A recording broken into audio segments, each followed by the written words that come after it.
예, 그러면 이번 시간에는 죄형법정주의에 대해서 살펴보도록 하겠습니다. 죄형법정주의에 보면은 죄형법정주의 의의와 기능부터 뭐 연역, 사상적 배경, 그다음에 이제 죄형법정주의의 현대적 의의, 현대적 전개라고 하는 부분이 나오는데 이 죄형법정주의와 관련돼 가지고 크게 보면 죄형법정주의는 죄형법정주의의 의의 부분이 나와요. 자, 의의는 개념이죠. 자, 죄형법정주의라고 하는 것은 쉽게 말 그대로 풀었으면 됩니다, 여러분들이. 죄형 법정주의. 죄, 범죄와 형, 형벌을. 법. 여기서 말하는 법은 국회가 제정한 형식적 의미의 법률이라는 얘기예요. 그러니까 어떤 법규범의 유계 질서가 있을 때 헌법, 법률, 명령, 규칙, 조례가 있을 때 이 법률에다가 국회가 제정한 형식적 의미의 법률에다가 그런 범죄와 형벌을 갖다가 정해놓으라는 겁니다. 근데 어떻게 정해놓냐? 미리 정해놓으라는 거예요. 그걸 우리가 죄형법정주의의 개념으로 파악하면 된다는 겁니다. 그래가지고 이런 죄형법정주의의 정신, 죄형법정주의의 개념을 잘 표현한 법 격언이 뭐냐? 그게 교재에 나오는 것처럼 법률 없으면 범죄 없고 법률 없으면 형벌 없다고 하는 포이에르바의 법 격언입니다. 근데 이 포이에르바의 법 격언이 죄형법정주의의 개념으로 잘못 이해하고 있는 학생들이 있는데 그러면 안 됩니다. 죄형법정주의라는 건 그냥 그 말 뜻 그대로 여러분들이 그 개념을 이해하면 될 것 같아요. 그리고 이런 죄형법정주의는 어떤 기능을 하냐? 결국 아까 봤던 형법의 기능 중에서 보장적 기능에 어떤 중점을 두고 있는 것이다. 그렇기 때문에 형법의 보장적 기능, 국민의 인권을 보장한다. 거기서 국민은 일반인과 범죄자가 포함되는데 그런 인권을 보장하는 보장적 기능은 바로 이런 죄형법정주의의 원칙에 의해서 가장 잘 발휘된다. 그렇게 여러분들이 보시면 될 것 같습니다. 그 다음에 이제 죄형법정주의와 관련돼 가지고 죄형법정주의의 연역, 그 다음에 사상적 배경이라는 게 나와요. 자, 이 부분은 그냥 여러분 한번 스킵하고 넘어가도 돼요. 그러니까 죄형법정주의의 뭐 연역 같은 경우는 1215년도 영국의 마그나 카르타가 바로 이 죄형법정주의의 그 사상적 기초다.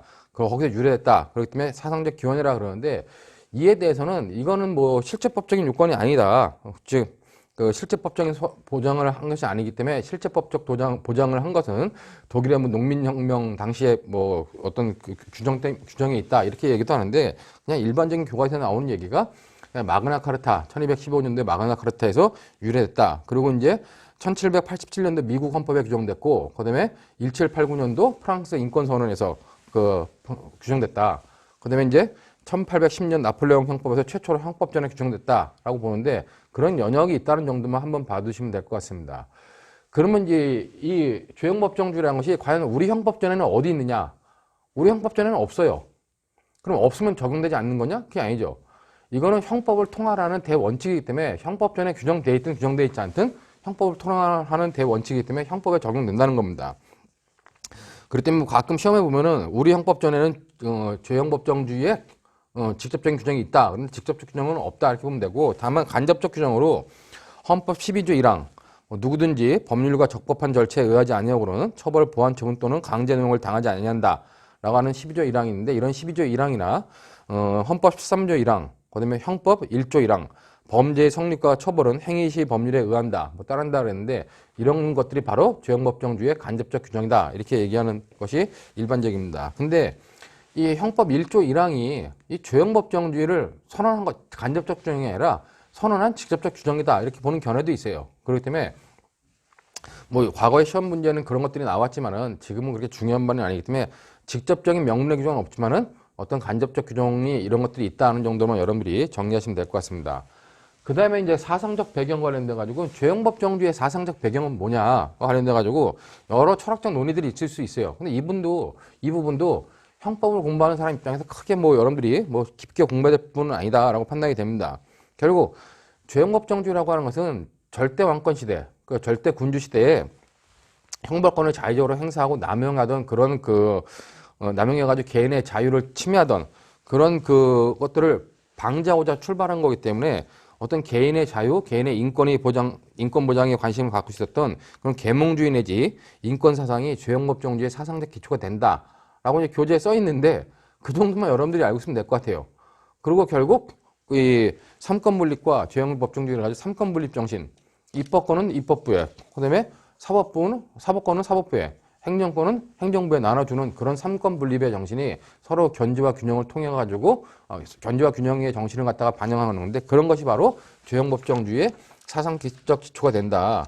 그다음에 뭐 심리적, 아까 말한 포이에르바가 심리적 강제설이 있는데, 법에다가 미리 이러한 형벌과 범죄와 형벌을 규정해 놓으면 일반 국민들이 겁을 먹고 범죄를 안 할 것이다. 그렇기 때문에 범죄에 관련된 국민들의 어떤 기본권이 보장될 것이다 라고 하는 그런 심리 강제설이 있는데, 이런 심리 강제설도 바로 죄형법 정죄의 사상적 기초다라고 그래요. 아주 몇십 년 전에 사법고시에는 그런 시험 문제는 나왔어요. 이런 심리적 강제설과 그다음에 그 삼권 분립 말고 특이한 철학적 사상 중에서 계몽주의라든가 이런 것이 아닌 그런 여러 가지 근대 발전되어 있는 철학적 사상들이 시험지에 나와가지고 그것도 죄형법정주의의 하나의 사상적 기초다 이렇게 얘기도 합니다. 그렇기 때문에 여러분들이 이 부분은 교과서에 길게 써있다 할지라도 그냥 다 좋은 말들은 죄형법정주의의 사상적 기초가 되겠구나 라고 하는, 그 인권을 보장하고자 하는 그런 사상들은 다 되겠구나 하는 정도로 정리하면 충분하다고 봅니다. 자, 그 다음에 이제 중요한 게 죄형법정주의의 우리가 세 번째 그래가지고 현대적 의익, 그 다음에 이제 네 번째가 내용이에요. 내용 아니면 뭐 옛날 교과서는 파생 원칙이라고 그러는데, 이 내용과 관련돼 가지고 죄형법정주의는 먼저 첫 번째 법률주의, 그리고 두 번째 유추적용 금지 원칙,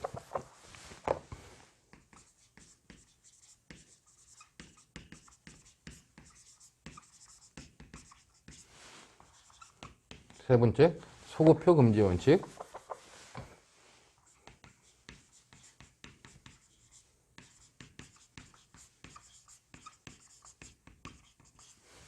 네 번째 명확성의 원칙,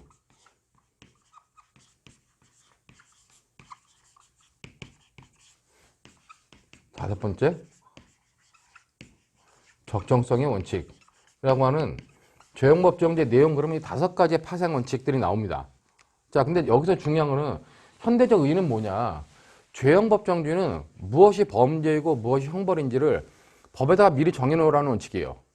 그러면 법에다 정해놓기만 하면 되는 거냐? 그 법이, 그 법률이, 법률에 규정되어 있는 범죄와 형벌이 적정성을 갖추지 않아도 되는 것이냐? 관련돼 가지고 옛날에 초창기에는, 죄형법정주의가 나온 초창기에는 그래도 된다고 생각했었던 겁니다. 근데 그런 사상을 나치가 거의 무너뜨렸죠. 그렇기 때문에 법에 규정되어 있는 거, 법에 규정만 하면 되기 때문에 그 법이 적정한지는 필요하지 않다는 겁니다. 그렇기 때문에 나치가 각종 악법들을 법에다가 규정해놓고 그것을 자행했죠. 그다음에 그런 데서 나온 것이 바로 이런 죄형법정주의의 현대적 의의, 아니면 현대적 전개라고 하는 부분입니다. 그렇기 때문에 여기까지 나눠가지고, 자, 이 부분 여기까지 나눠가지고 이 윗부분은 법률주의, 유추적용 금지 원칙, 소급표 금지 원칙, 명확성의 원칙이라고 하는 이 네 개의 원칙은 죄형법정주의라고 하는 것이 나왔을 때부터 계속 지금까지 발전된 이론들이에요. 그렇기 때문에 여기는 어떤 논의점들이 있습니다. 여기서는 죄형법정주의와 관련된 법률의 내용, 법률의 적정성은 따지지 않는다는 겁니다. 형식적 요건만 갖추면 된다는 거예요. 근데 형식적 요건만 갖춰야 되는 것이 아니라 죄형법정주의에서 법률은 실질적 정당성도 갖춰야 된다 라고 하는 것이 바로 이런 적정성의 원칙이라는 겁니다. 그렇기 때문에 나치 이후에 어떤 죄형법정주의에서 법률의 적정성까지 갖춰야 된다. 그래가지고 과거에 법률 없으면 범죄 없고 법률 없으면 형벌 없다 했는데, 이 현대적 전개에서 보면은 법률이라고 하는 것은 적정한 법률 없으면 범죄 없고 형벌 없다라고 하는 의미로 바뀌었기 때문에 이 현대적 전개는 바로 이 적정성의 원칙을 의미하는 바다. 그 정도로 여러분들이 봐두시면 될 것 같습니다. 자, 그러면 죄형법정주의의 이제 개별적 내용들을 하나둘씩 살펴봐야 되는데, 개별적 내용 중에서 먼저 요건 다 여러분들이 봤으니까 필기를 위해서 좀 지우고, 죄형법정주의와 관련된 죄형법정주의 내용의 첫 번째가 법률주의.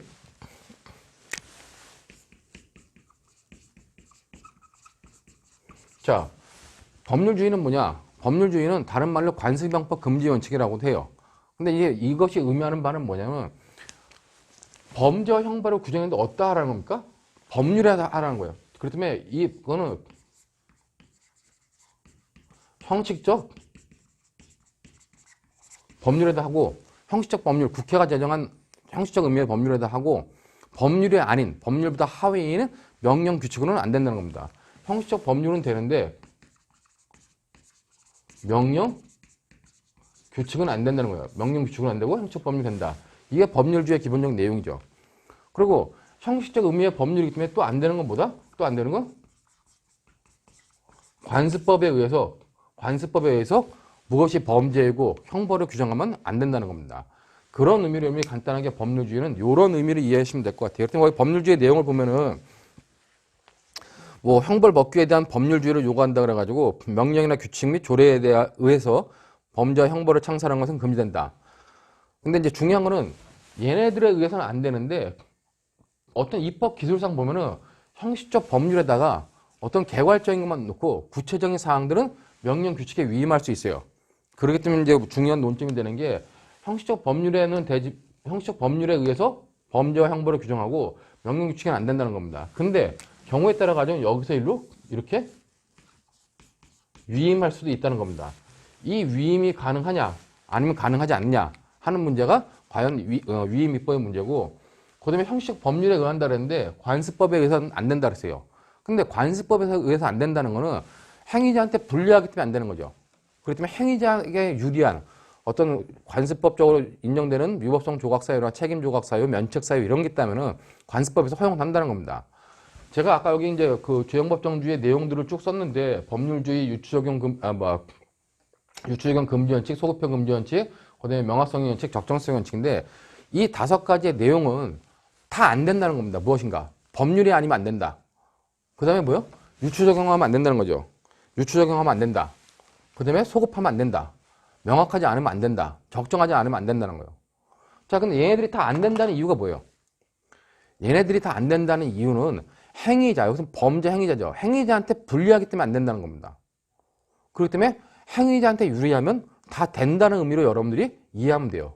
그렇기 때문에 관습법에 의해서 행위자한테 불리한 범죄와 형벌을 갖다 인정하는 건 안 돼요. 근데 행위자한테 유리한 위법성 조각사유, 책임 조각사유, 면제사유, 면책사유나 이런 것들은 관습법에 의해서도 가능하다. 그렇기 때문에 법률주의는 그런 의미를 담고 있다라고 하는 것들만 여러분들이 이해해두고, 이제 우리 논점이 되는 부분이 바로 이 위임이죠. 위임과 관련돼가지고. 위임과 관련돼가지고, 포괄적 위임은 안 된다는 거예요. 그러나, 개별적 위임은 가능하다 하는 큰 틀로 여러분들이 먼저 생각하시면 될 것 같아요. 그렇기 때문에 법률에다가 아무것도 안 규정해라. 뭐 무슨 행위는 처벌할 수 있다. 그리고 행위에 관련돼 가지고 전체 내용을 명령이나 규칙으로 내려버렸다. 그렇게 포괄적 위임은 안 된다는 거예요. 그러나 이러한 행위들은 처벌한다. 근데 행위에 대해서 구체적 사항들은 뭐 밑으로 전달한다. 밑으로 내려보낸다. 위임한다. 했을 때 그런 것들은 가능한 거고, 그런 것은 개별적 위임은 가능하다고 보는 겁니다. 그렇기 때문에 그 위임입법의 허용 요건 보면은 뭐 구성 요건을 규정하고 있는 경우에는 처벌 대상인 행위가 어떤 것인지 예측할 수 있을 정도로 구체적으로 정해야 된다. 법률에서 그렇게 구체적으로 정해야 된다는 거죠. 그 다음에 이제 그 형벌에 대한 규정에서는 형벌의 종류 및 그 상한과 폭을 명확히 규정해야 된다는 겁니다. 그렇지 않으면 위임하지 못한다는 거예요. 근데 이와 관련돼 가지고 밑에 보면 이제 표준 판례라고 해가지고 박스에 있는데, 이제 제 교환에 강의 교재에 나오는 표준 판례라고 하는 것은 형법 교수들이 형법 교수들이 모여가지고 책을 하나 냈죠. 형법 표준 판례집이라 그래가지고 형법을 공부할 때 최소한 이런 판례 정도는 기본적으로 알아야 된다 해가지고 표준 판례로 선정한 게 있어요. 이게 뭐 시험에 절대적인 것은 아닌데 그래도 많은 형법 교수들이 그걸 표준 판례로 선정한 거기 때문에 그런 표준 판례들은 제 강의 교환에 이제 웬만하면 판결문 전체까지를 좀 담는 방향으로 편집을 했습니다. 그렇기 때문에 거기 보면 표준 판례 보면 헌법재판소가 91년도에 전원재판부에서 이제 이 위임 입법 관련된 얘기들을 했었어요. 그렇기 때문에 거기 판결문 보면은 이제 밑줄을 쳐놨는데, 형벌 법규에서 법률의 위임은 미리 법률로서 자세히 정할 수 없는 부득이한 사정이 있는 경우에 한정된다. 그러니까 위임 입법이 가능한 것은 첫 번째가 뭐다? 첫 번째 위임 입법이 가능하려면 본법에 법률에다가 다 규정할 수 없는 그런 사정이 있어야 된다는 겁니다. 그럼 그런 사정이 있다 할지라도 두 번째는 뭐다? 구성요건 관련돼 가지고는 구성요건은 처벌 대상인 행위가 어떠한 것이라고 이를 예측할 수 있을 정도로 구체적이어야 된다. 그다음에 형벌은 그 종류 및 상한과 폭을 명백히 규정해야 된다는 겁니다. 이런 요건을 갖췄을 때만 우리가 위임 입법이 가능하다. 이런 요건을 갖추지 않으면 위임 입법은 불가능하다는 거예요. 그래가지고 헌법재판소에 나온 게 이게 뭐냐면 복표 발행하고 현상 기타 사행행위 단속법 구조에서 벌칙 규정을 뒀어요. 벌칙 규정을 뒀는데 그 벌칙 규정이 형벌만을 규정하고 범죄의 구성 요건의 설정은 완전히 그 강령의 백지임하고 있었다. 그렇기 때문에 실제로 법령에서 뭐 사행행위는 처벌한다. 사행행위는 무슨 형벌을 부과한다. 근데 사행행위의 구체적 내용은 100%다 위임위법으로 밑으로 내렸다는 겁니다. 그렇기 때문에 이거는 위임위법에 반하는 사항이다라고 판단한 거죠. 그렇게 여러분들이 위임위법 관련된 것들을 보시면 되고, 그다음에 이제 표준 판례로 또 선정된 것이 2013년도 6월 13일 선고된 2013 1685 판결인데, 이 판결은 보면은 우리가 형법상의 공무원 범죄 관련돼 가지고 뇌물죄라든가 이런 것들은 공무원한테 적용돼요. 근데 공무원이 아닌 사람임에도 불구하고 공공기관에 종사하는 사람들은 공무원의 어떤 규정을 준용받아 가지고 뇌물죄로 처벌받을 수 있습니다. 그러면 여기서 말하는 공공기관 관련돼 가지고 공공기관이 어떤 것이냐 문제된 케이스인데, 거기 보는 것처럼 뭐 첫 번째 줄에 공공기관의 운영에 관한 법률에 관련돼 가지고 이제 밑에 중간에 밑줄친 부분 보도록 하겠습니다. 공무원 의제 규정에 적용을 받는 공기업 등의 정의 규정을 법률이 아닌 시행령이나 고시 등 그 하위 규범에 정하는 것은 부득이한 측면이 있다. 자, 공공기관의 운영에 관한 법률에서 공공기관이라고 하는 건 뭐다? 라고 가지고 법에다가 딱 명확하게 정할 수가 없다는 거예요. 여러 가지 공공기관의 어떤 목적이라든가 아니면 경제적 상황이나 정책적 목적 때문에 공공기관에 관한 법률에서 공무원의 의제 규정을 받는 공기업이라고 하는 정의정을 둘 수 없고, 그거는 여러 사정 때문에 밑으로 둘 수밖에 없다는 겁니다. 밑으로 둘 수밖에 없는데, 그러면은 그 밑으로 뒀을 때 거기 밑줄 친 것처럼 시장형 공기업의 경우 자산 규모가 2조 원 이상으로 직원이 50명 이상인 공공기관으로서 총 수입액 중 자체 수입액이 85% 이상인 기업을 의미하는 것으로 명시적으로 규정되어 있다. 자, 근데 위임할 수 있는데 법과 시행령에 명시적으로 딱 정확하게 설명이 되어 있다는 거예요. 그래서 법령에서 비교적 구체적으로 요건과 범위를 정하여 공공기관의 유형의 지정 권한을 기획재정부 장관에게 위임하고 있는 것을 볼 수 있다. 법에서 이런 권한을 기획재정부 장관한테 고시로 할 수 있게끔 줬다는 거예요. 근데 그 고시가 과연 그런 것들을 할 수 있겠느냐 관련돼서 보면은 종래 기타 공공기관으로 지정되어 있다가 기획재정부 장관 고시에 의하여 시장형 공기업으로 지정된 기관의 임직원은 고시를 통하여 그 기관이 시장형 공기업으로 지정되는지 여부를 확인할 수 있다는 겁니다. 그런데 충분히 확인할 수 있기 때문에 이렇게 다 법률에도 웬만큼 자세하게 규정해놓고, 그 다음에 그 규정에 대해서 재정기획부 장관에 기획재정부 장관한테 위임했는데 기획재정부 장관의 고시에 위임했는데 고시를 통해서도 충분히 알 수 있는 부분이다. 그렇기 때문에 이런 것들은 위임입법의 한계를 일탈한 것으로 볼 수 없다라고 판단한 거죠. 두 개의 대표적인 표준 판례를 보시고, 그 밑에 이제 그 위임입법 금지에 반하지 않는 판례. 그 위임입법 금지에 반하지 않는다는 거는 즉 개별적 위임이 개별적 위임이 적법한 거다라고 한 판례고, 그 밑에 나오는 판 위임입법 금지에 위반된 판례다. 그거는 이제 포괄적 위임이기 때문에 안 된다라고 하는 판례이기 때문에 그 판례들을 여러분들이 한 번씩 봐두시면서 아, 이런 판례가 있구나 하는 정도로 정리해 두시면 될 것 같습니다. 자, 그 다음에 이제 다음 페이지에 보면은 관습형법 금지 원칙과 예에 그래가지고, 이 관습법은 형식적 법률에 국회가 제정한 형식적 의미의 법률에 의해이기 때문에 관습법은 안 된다 그랬죠.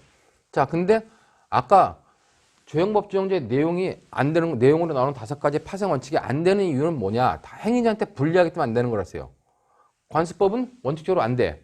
그러나 예외적으로 뭐다? 예외적으로 행위자한테 유리하면 된다는 거예요.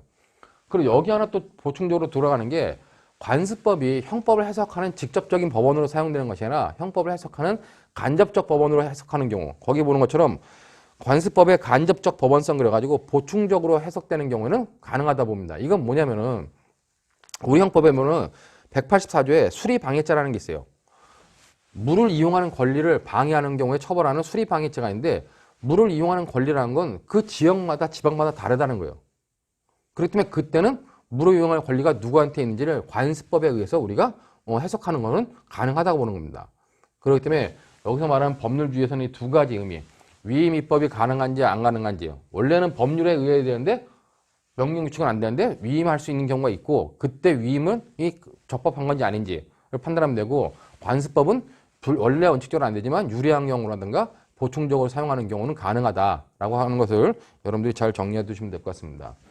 자, 이런 것들이 이제 조형법정주의에 관련된 법률주의의 내용이고, 두 번째는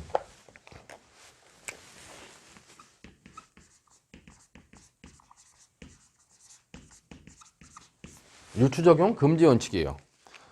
우리 교환해 보시면은 거기 보면 법률에 직접적 규정이 없는 사항에 관하여 그것과 유사한 성질을 갖는 다른 사항에 관한 법률을 적용하는 것을 금지하는 것으로, 이는 법관에 의한 법형성 내지 법창조를 금지하여 법관에 의한 자의적 입법을 불허하며 개인의 자유와 권리를 보장하기 위함이다. 그랬습니다.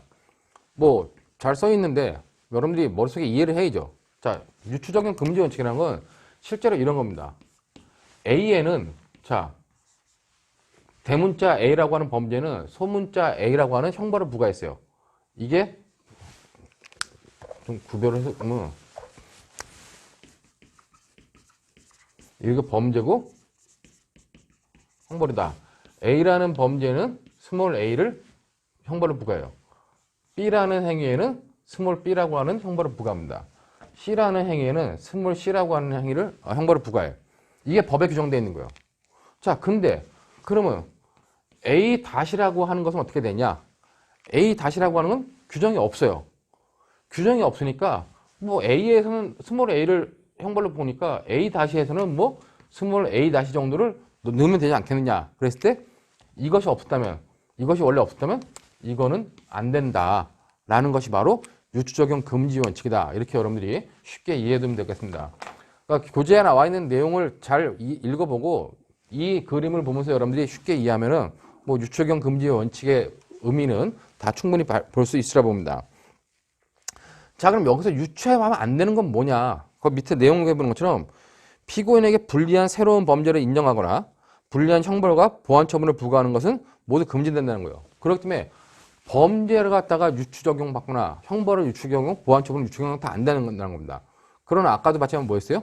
행위자한테 유리하면, 범죄자한테 유리하면 당연히 유추적용 가능하다는 겁니다. 그렇기 때문에 피고인에게 이익이 되는 유추적용은 죄형법정의 원칙의 정신에 어긋나지 않기 때문에 당연히 허용된다. 그렇게 보면 돼요. 자, 근데 이제 유추적용 금지와 관련돼 가지고 논의되는 게 뭐냐? 그러면 유추적용과 과연 유추적용과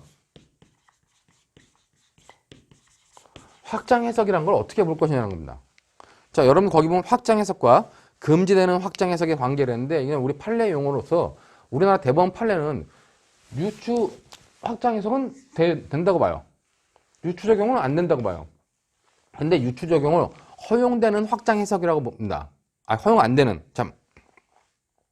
즉 이거는 확장해석은 허용되고 유추적용은 금지되는 확장해석이라고 이제 판례가 표현하는데 두 개를 이렇게 구별해가지고 얘는 안 되고 얘는 된다고 보는 게 우리 판례 입장이에요. 그렇다면 여러분 거기 보면은 확장해석과 금지되는 확장해석, 즉 유추적용의 관계를 했는데 양자를 구별할 수 없다라고 하는 것이 독일의 일반적인 견해입니다. 왜냐면은 우리가 말로 표현하면 지금 대법원의 입장은 뭐냐면 대법원의 입장은 자 이게 A라는 개념이에요. A라는 개념인데 A라는 개념을 이 국어적 의미를 확장을 해보면은 이 문헌에 담긴 의미는 이 점성까지 확장될 수 있다는 겁니다. 그렇기 때문에 어떤 것이 여기 있었다. 이 정도 있다. 그러면은 이 A라는 개념을 좀 더 넓혀서 해석하면은 충분히 포섭이 된다는 겁니다. 그래서 이런 거는 확장 해석이라는 거예요. 근데 문헌에 가능한 의미라고 이제 표현을 하는데 이런 점선을 바깥에 있었다. 바깥에 있을 때 이거는 유추적용으로 안 된다. 보는 것이 이제 대법원 판례의 입장입니다. 그러니까 대법원이 이 선이 뭐냐? 이 선을 우리가 문헌의 가능한 범위라고 그러죠.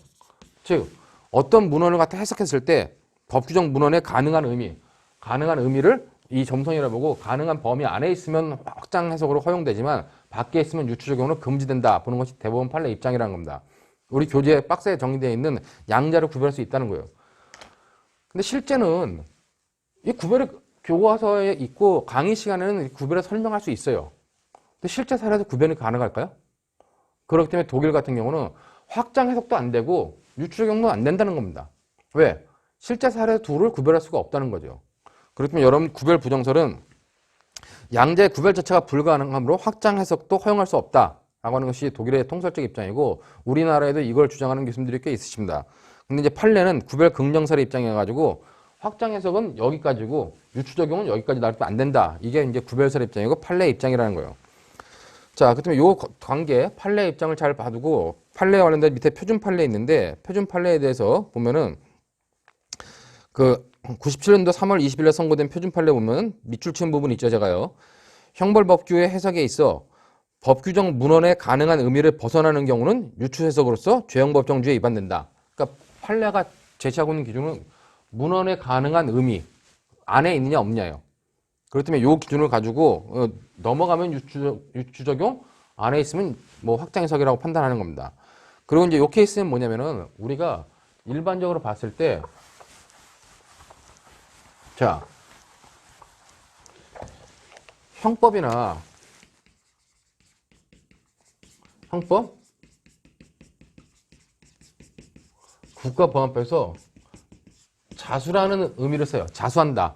뭐 자기 스스로의 범죄를 수사기관에 처벌해달라고 의사표시하는 거. 그걸 자수라 그러죠.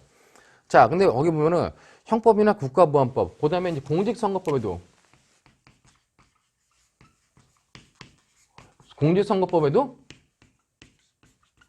자수라는 단어가 있다는 거예요. 근데 형법이나 국가보안법에서 자수를 할 때 이 자수는 범죄가 발각됐느냐 안 됐느냐를 상관없이 국가기관에 체포되기 전에 자기가 자수하면 된다는 거예요. 그렇다면 여러분들 거기 보는 것처럼 형법 내지 형법, 국가보안법, 공직선거법에도 모두 범행 발각 전이라는 제한 문헌 없이 자수라는 단어를 사용하고 있는데 형법이나 국가보안법의 자수에는 범행이 발각되고 지명수배된 후에 자진 출두도 포함하는 것으로 판례가 해석하고 있다. 이때 자수는 범행이 발각됐는지 여부와 상관없이 그냥 체포 전에만 자수하면 된다는 거예요. 그렇게 판례가 해석하고 있다는 겁니다. 근데 공직선거법에는 그런 제한이 없는데 공직선거법에 있어서의 자수만, 이때 자수만 범행이 발각되기 전에 자수만 인정하지 범행이 발각된 이후의 자수는 자수를 인정하지 않겠다고 해석하는 것은 그것은 확장 해석을 넘어서 가지고 우리가 유추 적용에 해당한다라고 본 것이 이 대법원 판례 입장이라는 겁니다. 이런 판례 입장을 여러분들이 좀 이해해 두고 그다음에 유추 적용과 관련돼 가지고 최근에 또 문제되는 게 땅콩형 사건이라고 일명 있었죠. 그래가지고 그것 관련돼 가지고 대법원 2017년도 12월 21일 날 선고된 전원합체 판결인데 여기는 이제 항공보안법에 보면은 항공보안법에는 위계 또는 위력으로 운항 중인 항공기의 항로를 변경하게 하여 정상 운행을 방해한 사람은 1년 이상 10년 이하의 징역에 처해요. 여기서 핵심적인 사항은 자, 운항 중인 항공기의 항로를 변경시켰다는 거예요.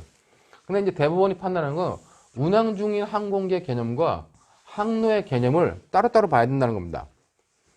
그렇기 때문에 대법원은 뭐냐? 대법원은 이 항로를 변경시키는다고 해석할 때 관련 항로가 공로, 하늘의 항로만을 말하냐?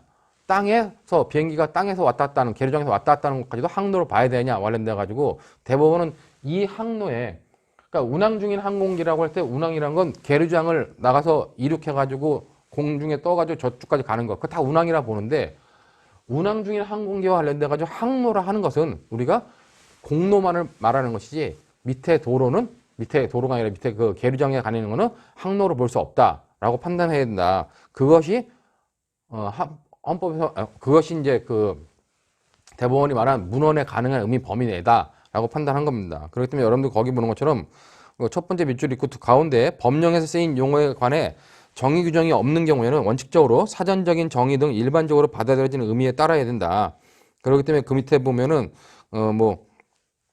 항로가 지상에서의 이동 경로를 가리키는 용어로 쓰인 예를 찾을 수가 없다는 겁니다. 그러니까 이 항로의 개념을 봐야 되는데 법률적 개념이 없으면은 일반적인 개념을 살펴봐야 되는데 어딜 봐도 항로가 지상에서 움직이는 것을 항로라고 본 규정은 없다는 겁니다. 그런 사용 예가 없었다는 거예요. 그렇기 때문에 대법원은 이 항로는 하늘길만을 말하는 것이고 땅에서 움직이는 것은 아니다. 그렇기 때문에 거기 밑에 마지막 밑줄을 보면은 세 번째 밑줄이죠. 지상의 항공기가 이동할 때 운항 중이 된다는 이유만으로 그때 다니는 지상의 길까지 항로로 해석하는 것은 문헌에 가능한 의미를 벗어난 거다. 그렇기 때문에 결국 운항 중일 때 운항은 땅에서부터 이륙해가지고 하늘에 가는 것까지가 운항이지만 항로라고 하는 건 하늘에 다니는 길만을 항로라고 표현해야 된다라고 이제 대법원이 판단을 한 겁니다. 뭐 수업 시간이 학부 수업이니까 뭐 요 정도만 설명했습니다. 이 판례에 대해서 이제 많은 논란이 있었는데 뭐 그거는 나중에 여러분들이 뭐 각종 논문들을 궁금하면 논문들을 찾아보면 될 것 같고 그 정도로 보면 되고, 그 다음에 이제 그 밑에 나온 확장 해석으로 인정된 판례가 있어요.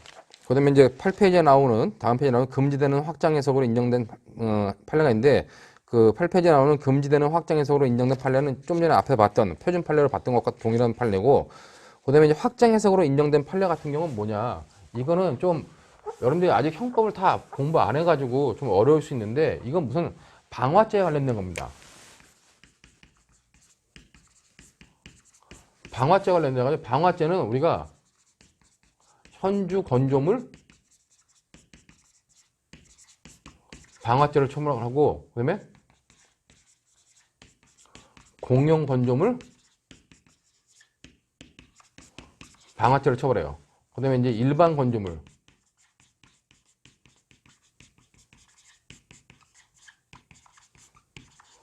그러니까 사람이 있는 공용에 사용하는, 그 다음에 일반적인 건물, 건조물들을 불을 지르면 처벌합니다. 그 다음에 이제 일반 물건, 이 건조물이 아니라 일반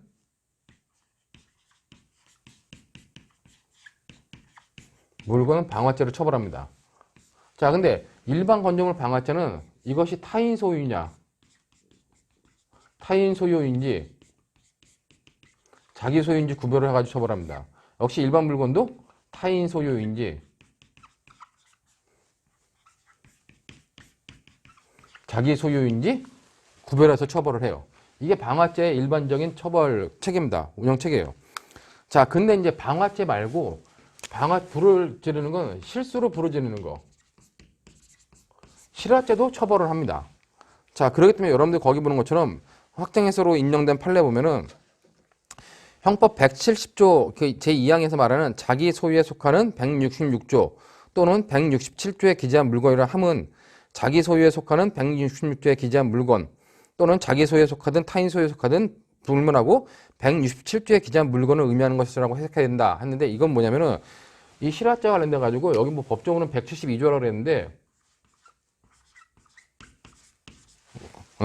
170조 2항이죠. 170조에 170조 1항이 있고 2항이 있어요. 자, 1항에서 규정하고 있는 건 뭐냐? 170조 1항에서 규정하고 있는 거는 이겁니다. 이런 물건들, 여기서 현주 건조물, 공용 건조물, 일반 방화죄에서 타인 소유 일반 건조물에 대해서, 얘네에 대해서 실화한 경우는 170조 1항으로 처벌하겠다는 거예요.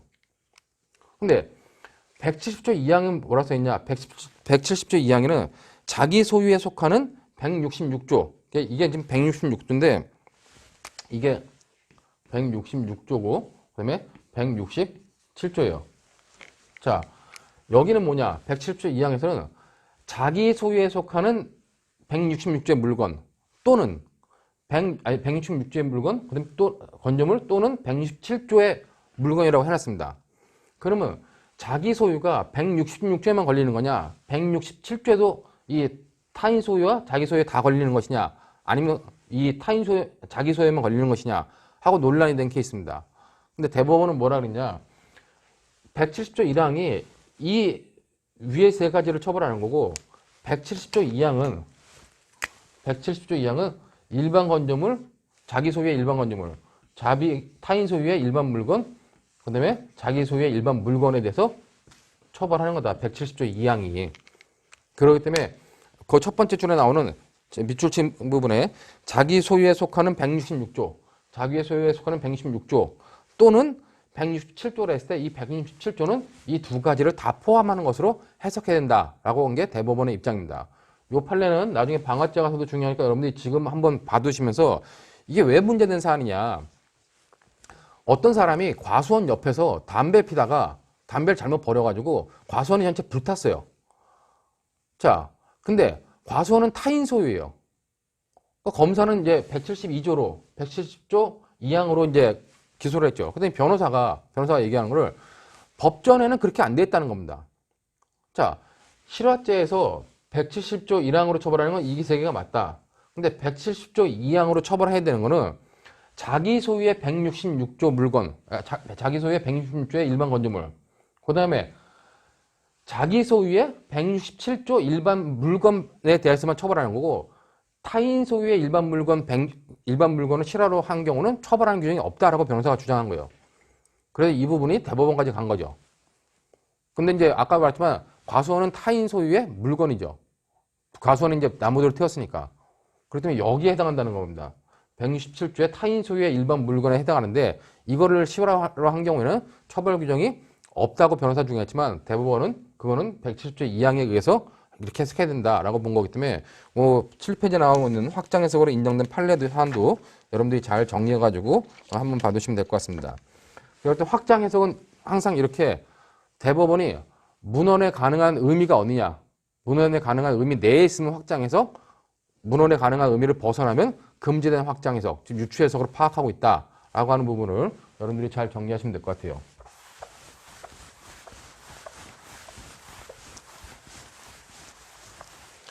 자, 다음으로 이제 세 번째가 소급표 금지 원칙이죠. 자, 우리 교재에 보면은 소급표 금지 원칙 그래가지고 형벌법규는 그것이 시행된 이후의 행위에 대해서만 적용하고 시행 이전의 행위까지 소급하여 적용할 수 없다는 원칙으로 소급 입법뿐만 아니라 법관에 의한 소급 적용도 되지 않는다라고 해놨어요. 그러니까 쉽게 말하면 행위를 할 당시에 법률이 있으면 그 법률을 적용해야 된다는 거예요. 행위할 당시에 법률이 없었어. 근데 한참 뒤에 가서 저 뒤에 가서 법률을 만들어가지고 그 법률을 이 과거로 끌고 와서 그 과거의 행위를 처벌하면 안 된다는 겁니다. 그 행위자 입장에서는 뭐예요? 행위자 입장에서는 자기가 행위할 당시에는 범죄가 아니었어. 그래서 마음 편하게 먹고 했다는 건 이상하지만 그다음 아무 제한 없이 했다는 겁니다. 근데 나중에 범죄라 그래가지고 처벌하게 되면 국민의 그 범죄자의 인권은 어떻게 보장할 것이냐. 그렇기 때문에 그런 것들은 금지된다 하는 것이 소급표 금지 원칙이다. 여러분들이 그 정도로 생각하면 되고, 이 원칙을 우리는 형법 1조 1항에 규정하고 있습니다. 형법 1조 1항은 행위 시에 범죄의 성립과 처벌은 행위 시의 법률에 따른다 그랬어요. 자, 과거에는 행위 시의 법률에 의한다 그랬는데 형법전이 개정돼가지고 문헌들이 좀 개정돼가지고 그 부분이 나오는데 그건 뒷부분에 좀 설명하고, 지금 형법 같은 건 1조에서 범죄의 성립과 처벌은 행위 시 법률에 따른다 해놨는데 그것은 결국은 뭐다? 행위할 당시에 범죄가 아니었으면 나중에 처벌하지 못한다는 의미예요. 이것이 소급표 금지 원칙을 선언한 것이고, 또 다른 의미는 행위시법주의를 선언한 것이라 봅니다. 이제 문제는 소급표 금지 원칙과 관련돼 가지고 소급하면 안 된다는 거죠. 범죄를 소급해서 범죄를 소급해 가지고 범죄 성립을 인정해도 안 되고 형벌을 소급해서 적용해도 안 된다는 겁니다. 중요한 거는 이와 관련된 논점이 한 3가지가 나오는데, 그러면은 소급하는 게 범죄와 형벌은 안 된다 그랬는데 그럼 보완처분은 어떻게 할 거냐? 보완처분은 소급해도 되냐 안 되냐 하는 문제가 보완처분과 소급표 금지 원칙입니다. 자, 두 번째가 뭐냐? 두 번째가 그러면 소송법 규정은 어떻게 할 것이냐? 원래 소급표 금지 원칙은 절차법에만 적용되는 거예요. 아니, 소급표 금지 원칙은 실체법에만 적용되는 겁니다. 근데 절차법인 소송법 규정은 소급해도 되는 거 아니냐 하는 문제가 발생을 하고, 그 다음에 세 번째 관련돼 가지고 판례를 변경한 경우,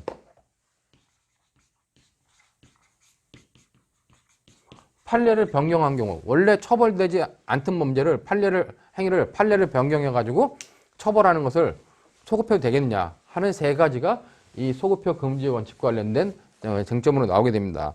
각각의 쟁점에 대해서 이제 그 강의 규제에 정리를 해놨는데, 먼저 보완처분과 소급표 금지 원칙을 보면은, 자, 우리가 소급하면 안 된다는 건 범죄를 소급해도 안 되고, 소급해서 범죄 성립을 인정해도 안 되고, 소급해서 형벌을 적용해도 안 된다 그랬어요. 자, 근데 우리가 형법은 범죄 플러스 형벌 보완처분이라고 했습니다. 그럼 보완처분은 어떻게 되느냐? 보완처분도 행위자 입장에서 보면 형벌이나 보완처분의 행위자 입장에서는 다 불리한 거예요. 그렇기 때문에 보완처분도 안 된다 하는 견해가 다수의 견해라는 겁니다, 우리나라. 근데 독일 같은 경우는 이거를 입법적으로 해결했어요. 그러니까 독일은 여러분들 교화를 보는 것처럼 독일 형법 2조 6항은 보안 처분에 관하여는 법률에 특별한 규정이 없는 한 판결 시 법률에 의한다라고 해가지고 아예 소급표 금지 원칙을 적용하지 않습니다. 소급해도 된다는 거예요. 그러니까 독일 형법은 보안 처분은 소급해도 된다고 명문에 규정을 두고 있기 때문에 보안 처분을 소급하면 된다 안 된다 논란이 없다는 얘기예요. 근데 우리는 어떡하냐? 우리는 그런 규정이 없어요. 그런 규정이 없으니까 보안 처분을 소급해도 되냐와 관련돼 가지고 학자들은 분류해서 안 된다. 행정대 불령령 때문에 역시 안 된다 하는 것이기 보안 처분 관련돼 가지고 이거는 소급하면 안 된다라고 하는 것이 우리나라의 좀 다수결적 견해다. 여러분들 그 교재에 보면 적용 긍정설이 있어요. 적용 긍정설이라고 하는 것은 소급표 금지 원칙을 적용해야 된다는 거죠.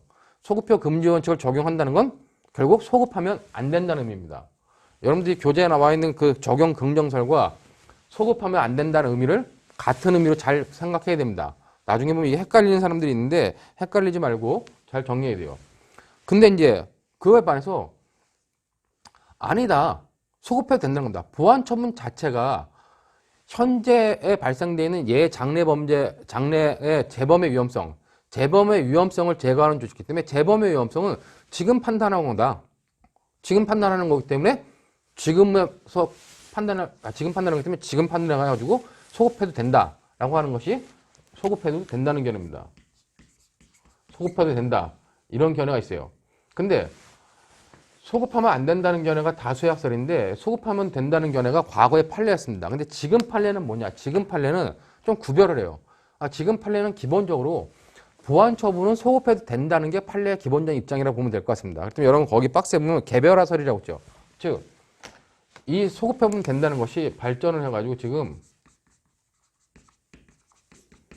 개별화설이라고 하는 판례로 발전되는데 개별화설은 보안 처분의 성격을 그러니까 보안 처분을 좀 구별을 합니다. 보안 처분을 구별을 해가지고 보안 처분의 형태는 여러 가지가 있는데 그런 보안 처분이 자유형적 성격이 강한 보안 처분이냐. 즉 개별화설은 형벌과 같은 자유형적 성격이 있다. 자유형적 성격, 즉 형벌과 같은 성격이 있는 보안 처분이다. 그러면 형벌이 소급하면 안 되듯이 얘도 뭐다? 얘도 소급하면 안 된다는 거예요. 근데 자유형적 성격이 없다. 그건 순수한 보안 처분이다. 그럴 때는 그냥 소급해도 된다. 라고 보는 것이 판례의 입장이라는 겁니다. 근데 판례 입장은 기본적으로 보안 처분은 자유형적 성격이 없기 때문에 소급해도 된다. 소급해도 된다는 말은 소급표 금지 원칙이 적용되지 않는다는 거죠. 그러니까 그렇게 여러분들이 보면 될 것 같고 그와 관련돼 가지고 밑에 판례를 보면은 그 표준 판례 뭐 소급표 금지 원칙이 적용된다. 적용되는 보안 처분으로 인정된 판례 그래가지고 자유형적 성격이 강한 보안 처분이라는 거죠. 즉 소급하면 안 된다는 겁니다.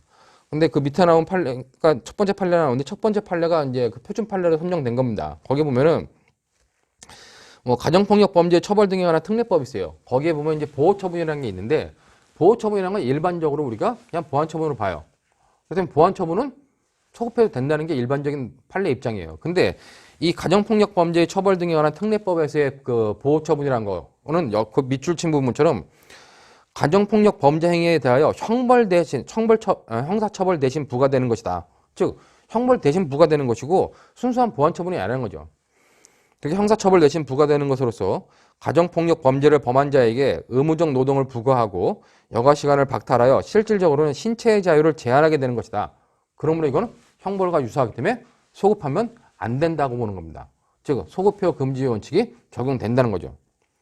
이제 그런데 그 다음 페이지 보시면은 두 번째 판례도 그래요. 두 번째 판례도 그 특정 범죄자에 대한 보호 관찰 및 전자장치 부착 등에 관한 법률이 있습니다. 이거는 쉽게 말하면 그러니까 그 우리가 전자팔찌 채우는 법률인데 이 법률은 부칙에다가 19세 미만의 사람에 대해서 특정 범죄를 저지른 경우, 그러니까 특정 범죄를 저지른 경우에는 전자장치를 부착하는데 특정 범죄를 저지를 때 특정 범죄의 대상자가 19세 미만인 사람인 경우 그때는 부착 기간의 하한을 2배 가중하도록 법에다가 만들어놨어요. 이렇게 가중하도록 한 위법 제9조 1항 단서에 대해서는 이거는 형벌을 갖다가 가중하는 거랑 비슷한 거다. 그렇기 때문에 이거는 결국 소급하면 안 된다라고 본 것이 대법원 판례 입장입니다. 그러니까 대법원 판례는 기본적으로 제가 볼 때 뭐 전 판례를 분석한 건 아니지만은 자유형적 성격으로서 소급하면 안 된다라고 본 판례가 여기 지금 그 두 가지 정도니까 그 두 가지 정도는 소급하면 안 된다. 그렇게 보면 될 것 같고, 그 밑에 나오는 이제 소급표 금지 원칙이 적용 안 되는 보안 처분도 인정된 판례 그래가지고 나머지 보안 처분에 대해서는 다 소급표 금지 원칙이 적용되지 않는다. 즉 소급해도 된다라고 보는 것이 판례의 입장이다. 그렇게 여러분들이 봐두시면 될 것 같습니다. 자, 그 다음에 이제 소송법 규정 관련돼 가지고는 자 원래 아까도 처음에 얘기했지만은 소급표 금지 원칙은 실체법에만 적용되는 거고 절차법에는 적용되지 않는 거예요. 자, 근데 절차법 규정이라 할지라도 실체법에 영향을 미치는 규정들이 있다는 겁니다. 거기 보는 것처럼 제가 거기 교환해 보면은 소급표 금지 원칙은 실체법인 형법에 대해서만 적용되는 원칙으로 절차법인 소송법상의 규정에 대한 이 원칙이 적용되지 않는다. 이게 원칙이에요. 자, 근데 그러나 절차법적 규정이 범죄의 가벌성과 직접적으로 연결되는 경우, 그러니까 절차법적 규정이 이제 범죄의 가벌성과 처벌하는 어떤 성질과 연결되는 경우가 있다는 겁니다. 즉, 친고죄를 비친고죄로 바꾸거나 아니면 공소시효 기간의 연장 또는 폐지가 되는 경우. 자, 이건 무슨 말이냐? 친고죄라고 하는 것은 피해자의 고소가 있어야지만 처벌을 할 수 있는 범죄, 공소제기할 수 있는 범죄, 그런 것들을 친고죄라고 그래요. 일반적인 범죄는 피해자의 고소가 없어도 처벌할 수 있어요. 근데 친고죄는 어떤 특별한 이유 때문에 피해자가 고소를 해야지만 공소제기를 할 수 있습니다. 그런 것들 친고죄라고 그래요. 자, 친고죄를 저지른 범죄자 입장에서는 뭐예요? 상대방의 고소가 없으면 처벌받지 않아. 근데 친고죄를 비친고죄로 바꿔버렸어. 그럼 어떻게 해요? 상대방의 고소 여부와 상관없이 범죄자는 처벌받을 수 있다는 겁니다. 그렇기 때문에 친고죄를 비친고죄로 바꾸는 거는 범죄 행위자 입장에서는 처벌받지 않는 행위가 처벌받을 가능성이 생기는 거죠. 즉 범죄자의 처벌에 어떤 범죄 가벌성에 영향을 미친다는 겁니다. 소송법적 규정에도 불구하고. 그다음에 이제 공소시효 문제가 나오는데 공소시효는 공소시효가 완성되면 처벌하지 못해요. 근데 공소시효를 연장하거나 아니면 공소시효를 없애버립니다. 그럼 범죄자 입장에서는 공소시효가 완성될 것을 기대하고 있었는데 아니면 완성됐는데 처벌받지 않을 걸 생각했어. 근데 공소시효를 없애거나 연장하는 경우에 결국 처벌 범위가 넓어진다. 그렇기 때문에 이런 절차법적 규정에 대해서 모든 절차법적 규정이 아니라 이러한 범죄의 가벌성과 관련 있는 절차법적 규정, 소송법적 규정에 대해서 우리가 소급표 금지 원칙이 적용되냐 안 되냐 논란이 있는데 그와 관련돼 가지고 여러분들 박스에 제가 이제 박스로 정리했듯이 적용된다. 소급표 금지 원칙이 적용된다는 거예요. 적용을 긍정하는 견해는 뭐냐? 적용된다는 거는 결국 소급표 금지 원칙이 적용되기 때문에 소급하면 안 된다는 거죠. 거기에 보는 것처럼 소추 조건이긴 하지만 범죄의 가벌성에 영향을 미치는 경우로 이럴 때는 인권보장의 이념을 달성하기 위해 소급표 금지 원칙을 관철해야 된다는 겁니다. 소급하면 안 된다. 국내에서 이제 한 분 정도가 그렇게 주장했고 아니다 상관없다. 전면적으로 소송법적 규정에는 아예 전면적으로 다 소급표 금지 원칙이 적용되지 않는다. 소급해도 된다. 이렇게 보는 견해가 있습니다. 그런 견해도 역시 한 분이죠. 근데 이제 절충설적 견해는 이제 다수설적 견해는 뭐냐면 그 기본적으로 부정설이에요. 그러니까 소송법 규정 관련된 기본적으로 부정설의 입장이라는 건 소송법 규정에는 소급표 금지 원칙이 적용되지 않는다. 소급해도 된다는 겁니다. 그것이 이제 원칙적 규정이지만 예외적으로 아까처럼 친고죄가 비친고죄로 바뀌는 경우, 그다음에 예외적으로 뭐 신법의 시행 이전에 고소기간이 도과했거나, 그러니까 친고죄를 비친고죄로 바꾸는 경우도 어떤 새로운 법이 시행 전에 친고죄를 비친고죄로 바꾼 법이 시행되기 전에 고소기간이 끝나버렸다. 고소기간이 끝났으면 뭐예요, 이건요? 이 사람은 처벌받지 않는 게 확정된 거죠. 그다음에 공소시효가 완성된 경우, 공소시효가 완성된 경우는 더 이상 처벌받지 않는 겁니다. 이런 것들 진정소급표를 하는데 그럴 때는 범죄 행위자 입장에서는 나는 처벌받지 않는다고 하는 그런 예측 가능성이 신뢰가 확정된 거기 때문에 그럴 때는 소급표 금지 원칙이 적용되어야 한다는 겁니다. 그럴 때는 소급표 금지 원칙이 적용돼야 되고 그렇지 않을 때는 인정할 수 있다, 소급할 수 있다라고 보는 것이 절충설의 입장이에요. 근데 판례도 이 절충설의 입장과 거의 동일합니다. 그러니까 결국 무슨 말이냐면 소송법적 규정 관련돼 가지고 판례 입장은 아까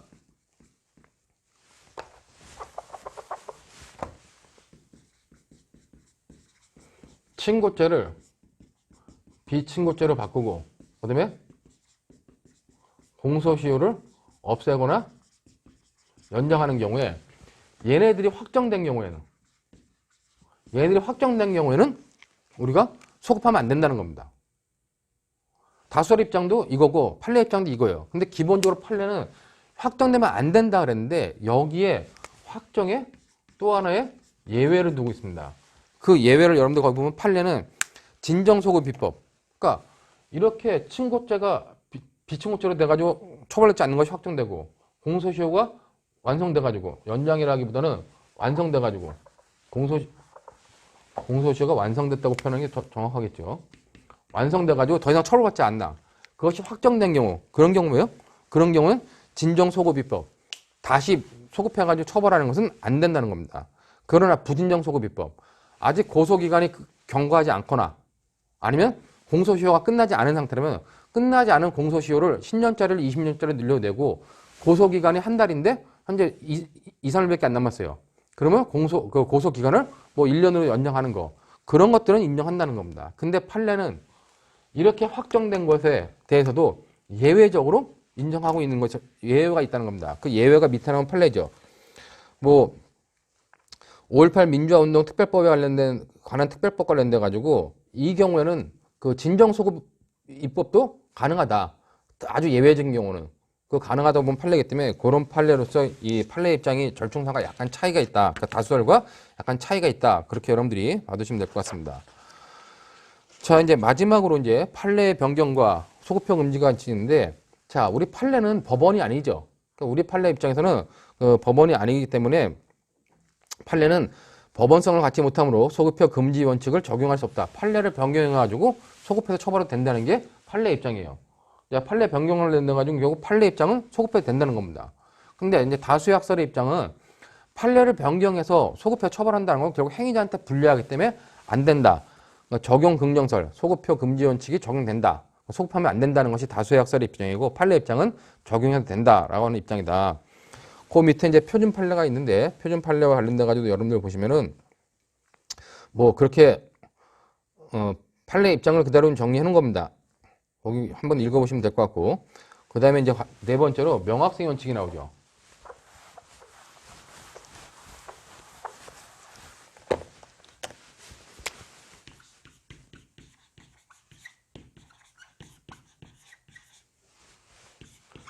명확성의 원칙은 불명확한 것은 금지된다는 거예요. 근데 여기서 무엇이 명확해야 되냐와 관련돼 가지고 이 명확성의 원칙은 결국 범죄를 법에서 규정해 놓은 게 명확해야 된다는 겁니다. 그 다음에 형벌, 보완처분 다 명확해야 된다는 거예요. 그렇다면 여러분들 거기 보면 의의 보면 형벌법규는 의의 보면 형벌법규의 구성 요건과 법적 효과는 일반 국민이 사전에 예측할 수 있도록 명확하게 규정되는 원칙이다. 여기서 명확성 원칙은 최소한 명확함, 최대한의 아닌 최소한의 명확성을 말한다 그럽니다. 그렇다면 여기서 보면 내용 보면 구성 요건의 명확성, 그다음에 11페이지에 보면 형사 제재의 명확성이라 해가지고 명확해야 되는 건 범죄뿐만 아니라 형벌도 명확하고 보완처분도 명확해야 된다는 거예요.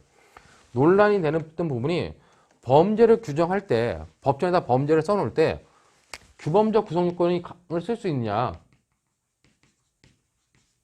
규범적 구성 요건 요소를 쓸 수 있냐는 겁니다.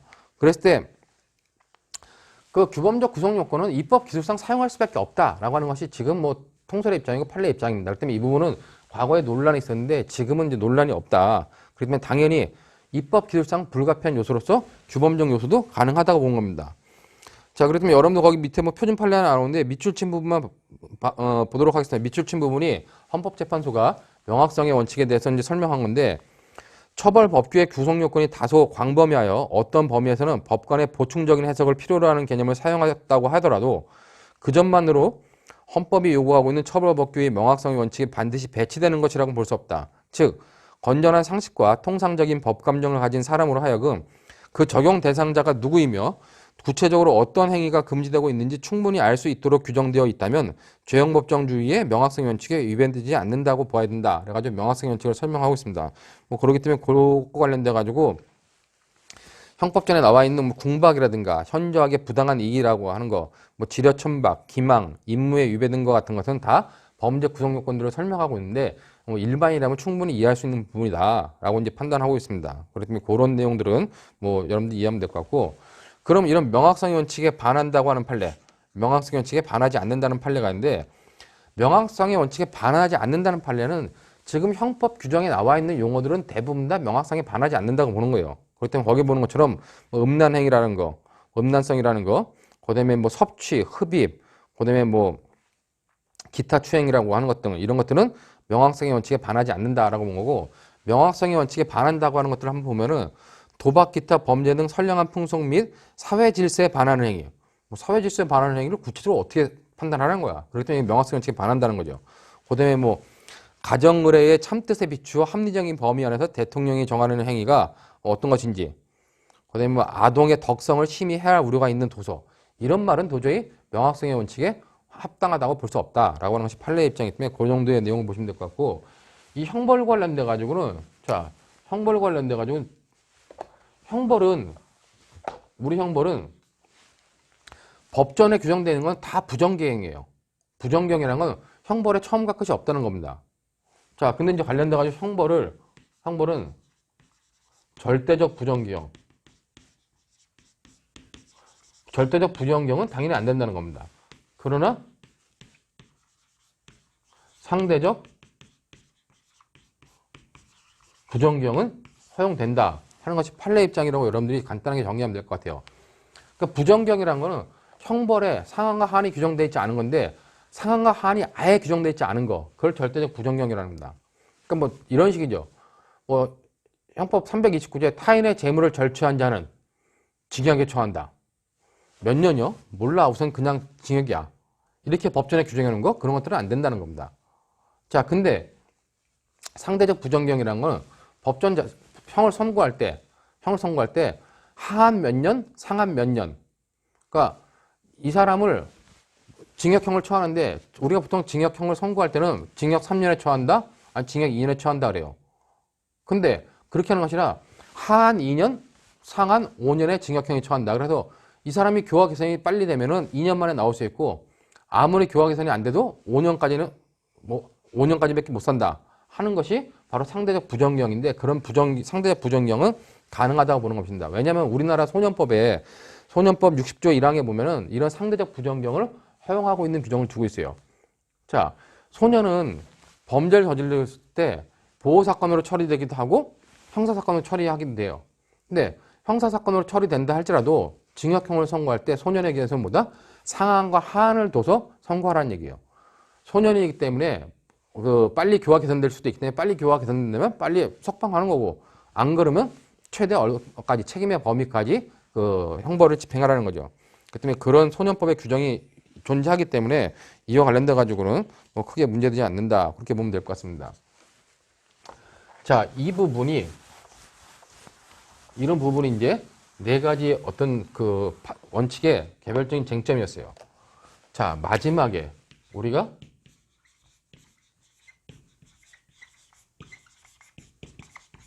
적정성의 원칙이 따르겠습니다. 자, 죄형법정주에서 적정성의 원칙은 5번째로 나오는데, 아까도 얘기했지만은 이 윗부분은 뭐예요? 윗부분은 법률의 어떤 형식적 요건만을 갖다가 얘기하고 있는 겁니다. 근데 적정성은 뭐다? 법률의 내용까지도 적정해야 된다 하는 것이 적정성의 원칙이고, 죄형법정주의 현대적 전개, 현대적 의의로 나온 거라고 했습니다. 그때 죄형법정주의 개념이 나왔을 처음부터 이 네 가지는 계속 나왔기 때문에 이와 관련된 논점들은 많이 있어요. 근데 적정성의 원칙과 관련돼 가지고 이 내용이 뭐냐, 내용이 무엇인가에 대해서는 학자들마다 다 내용이 좀 달라요. 그렇기 때문에 교재마다 내용이 좀 다릅니다. 그렇기 때문에 여러분들 보면 11페이지에 보면은 제가 교재는 적정성의 원칙 그래가지고 실질적 의미의 죄형법정주의, 뭐 과잉금지 원칙이다. 그렇기 때문에 이 적정성의 원칙 관련돼 가지고 그냥 뭐 과잉금지 원칙이다 라고 하는 것이 일반적인 내용입니다. 그렇기 때문에 거기 의의 보면은 뭐 형벌법규는 형법의 보장적 기능을 다하기 위하여 법률의 내용이 정당한 기본적 인권을 실질적으로 보장할 수 있도록 그 내용이 적정해야 된다는 원칙을 말한다 그랬어요. 그래가지고 내용을 보면 이 죄형법정주에서 법률은 인권의 존엄과 가치를 보장하는 내용이어야 되고, 그 다음에 필요 없으면 형벌 없기 때문에 필요성과 보충성을 가져야 된다. 그 다음에 불법행위 한정해야 된다. 그렇기 때문에 불법 없으면 형벌 없다. 그리고 이제 형벌은 적정성을 갖춰야 된다. 그렇기 때문에 균형성과 과잉금지 원칙을 갖춰야 된다.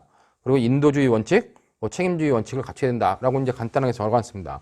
근데 다른 교과서는 이게 그것과 다르게 또 여러 가지 내용들을 적어놔요. 자, 중요한 거는 여러분들 각주에 제가 이제 적정성의 원칙 관련돼 가지고 각주를 달았는데 각주 보면 적정성의 원칙은 형벌법규의 형식적 부분의 헌법적 정당성을 통제하는 것을 넘어가지고 그 실질적 내용적 정당성을 통제하는 것에 관여한다. 이러한 의미 차원에서 적정성의 원칙은, 즉 과잉금지 원칙은 죄형법정주의의 내용으로서가 아니라 오히려 비례 원칙의 내용으로 취급되어야 한다는 견해도 잇따라 있습니다. 이거 성균관대학교의 김성동 교수님 견해인데 오히려 적정성의 원칙을 그렇게 파악하는 것이 더 타당하다고 판단이 됩니다.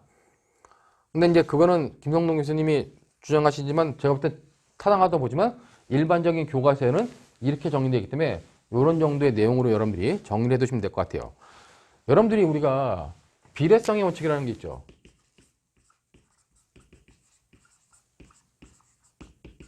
자, 비례성의 원칙은 모든 법률, 모든 법규범에 적용돼야 돼요. 모든 법규범을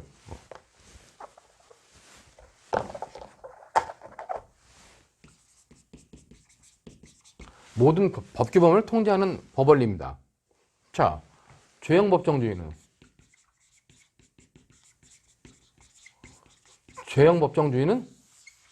우리가 형법을 통할하는 그런 원칙이에요. 자, 근데 우리가 일반적인 견해들은 여기에 첫 번째 법률주의, 두 번째 유추적용 금지 원칙, 세 번째 소급표 금지 원칙, 네 번째 명확성 원칙 가지고 다섯 번째 여기다가 적정성의 원칙이라는 걸 둔다는 겁니다. 자, 근데 비례성의 원칙을 내용을 보면 비례성의 원칙은 첫 번째가 적, 필, 상 그래가지고 적정성의 원칙,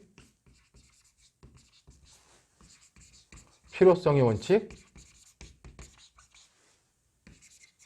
상당성의 원칙. 상당성의 원칙이라는 건 다른 말로 그냥 균형성의 원칙이라고 합니다.